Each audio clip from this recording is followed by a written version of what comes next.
Hey folks, my name's Dave Gleason. I'm owner and head coach here at Athletic Revolution in Pembroke, Massachusetts.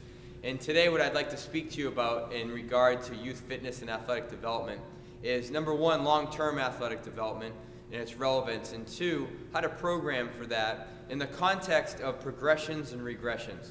Now this could probably be, a day-long seminar, so I'm going to try to condense it down as quickly and as succinctly as I can to get my point across here. So just bear with me for a second. I'm just going to assume that we're all on the same board here in terms of the importance of long-term athletic development for young athletes 6 to 18 years old. I'm hoping that as time goes on, the days of 6 weeks, 8 weeks, bigger, stronger, faster, I'm hoping that those days are quickly passing us by and we never see them again.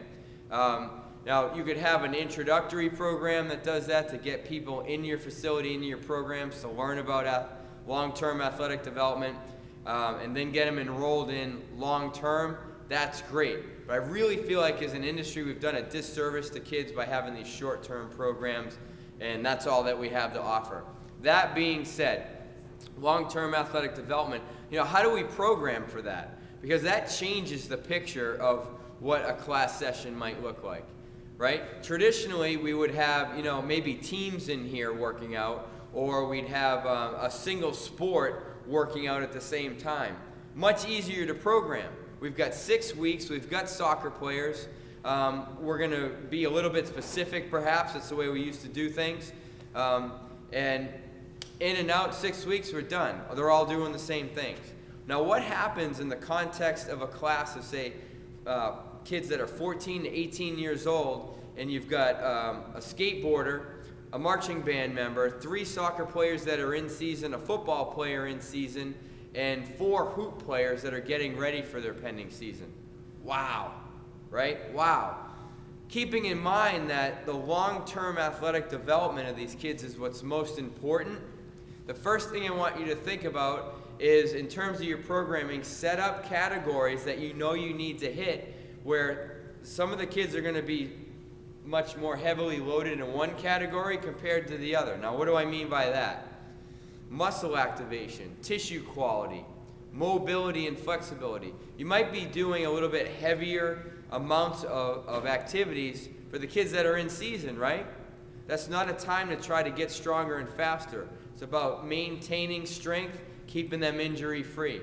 Kids that are in their off-season, maybe they're a little bit heavier in some of the skill sets you're trying to teach, whether it's change of direction, acceleration, deceleration, certain lifts, Olympic lifting, how to clean, how to deadlift, how to hip hinge even, all those different things.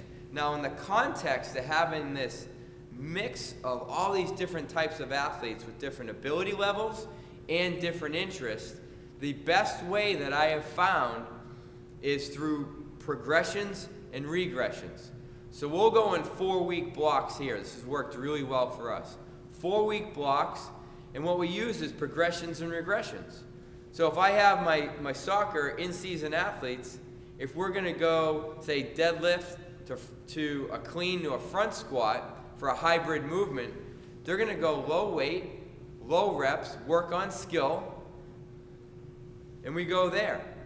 Okay? My kids that are working on explosiveness, we might change that up a little bit. There's a progression there. Okay? We might go up in weight, really have them work on the concentric, be quick on the way up, and I might change the hybrid movements just a little bit. We might not go from a deadlift to a clean to a front. All right? We might go, clean front push press. So we're working on more explosive properties. They're still working athletically. They're still working on skill development. They're getting one heck of a workout. So no matter what you put in your program for long-term athletic development, just use progressions and regressions. It's going to help you manage your classes much more efficiently and effectively, especially if you don't have a large staff. Okay? So I hope this is some information that helps you. And again, I don't want to be too lengthy. I want to respect your time. I just wanted to give you some information that I think might be able to help you in your programs. If you're looking for more information, more education on how to take one activity and look at the specific progressions or regressions for that one activity or exercise. Make sure you're constantly going back to the IYCA, the International Youth Conditioning Association. They have 2 websites, all right? One is iyca.org. That's their certification and educational website. More of like their support site is their members site. That's iycamembers.com. Both are loaded with information. So go there, check those out if you have a chance. I hope you're having a great day, and we'll be back to talk to you soon.